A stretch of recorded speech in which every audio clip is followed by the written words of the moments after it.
are down to the nitty-gritty. We're picking up the scraps. This field was the very first field that we picked. There were some that were small and green. They're now ready.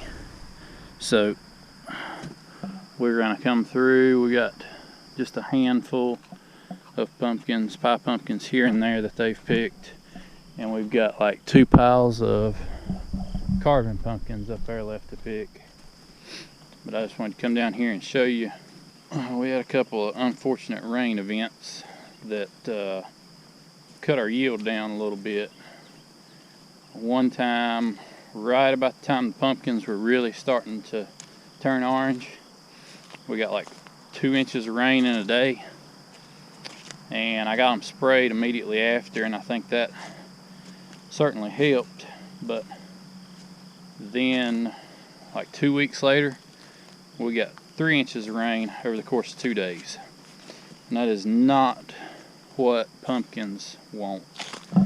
So you see here, this is sad, but this is what we're left with. Probably 2 trailer loads of pumpkins-ish laying out here.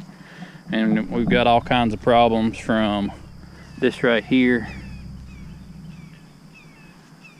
That's like belly rot. See, this was laying on the wet ground.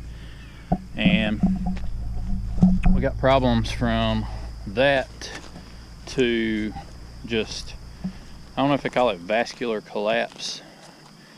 I may have just totally made that up, but it's basically where the pumpkin just melts into a puddle like Ghostbusters. And we've got quite a bit of this where the stem starts to go bad, and some people will put that in the bin. I have actually bought pumpkins in the past that came like this, but I'm not selling that to my customers, because once the stem starts to go on a pumpkin or any type of produce, stem's always first thing to rot. So when the stem starts getting soft like that, she's on the way out. And I do not want to sell a trailer load of pumpkins to somebody that's taking them halfway across the state and they get there and find some rotten pumpkins in their bin. So anyway, that's where we're at. We got probably 2 bins. I don't know how many pie pumpkins they picked after I left to go unload yesterday. Maybe more than I think. We may have 2 or 3 bins of pies. But we got 2 little stacks of jack-o'-lanterns, probably not even a bin, and we're 100% done in this field.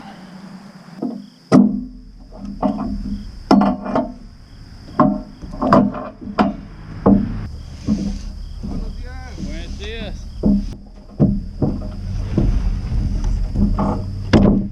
I don't normally sit in the truck.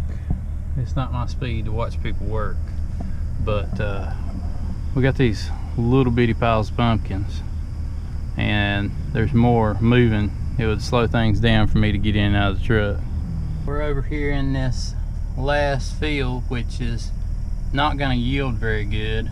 If you'll look closely, you might see a couple of areas where some sickle pod got away from us just a little bit, and I feel like that may have hurt our yield just a tad.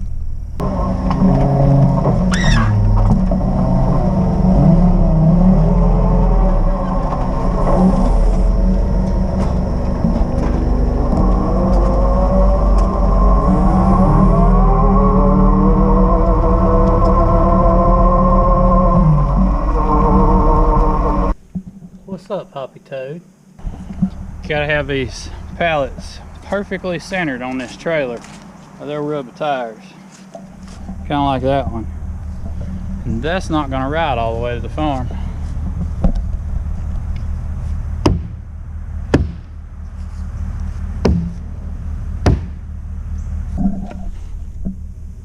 MAGA.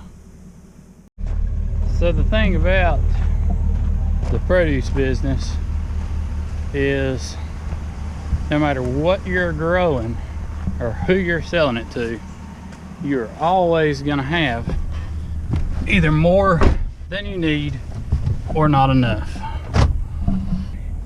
If you're easily stressed out like myself,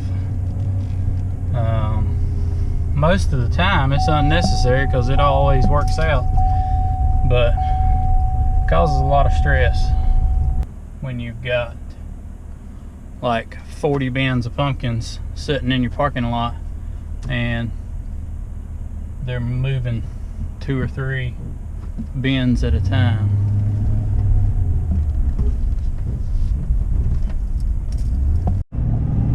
So I was sadly mistaken. I thought we had maybe 2 loads. Yeah, we're well beyond that.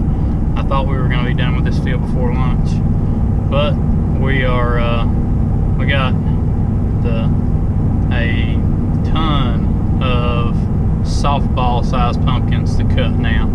Didn't really realize we had any, and then when I went and scouted this field that I didn't think had anything in it but sickle pod, I found out that we had a lot more than I thought, and then the guys got out there and started picking and found out we've got trailer loads of them.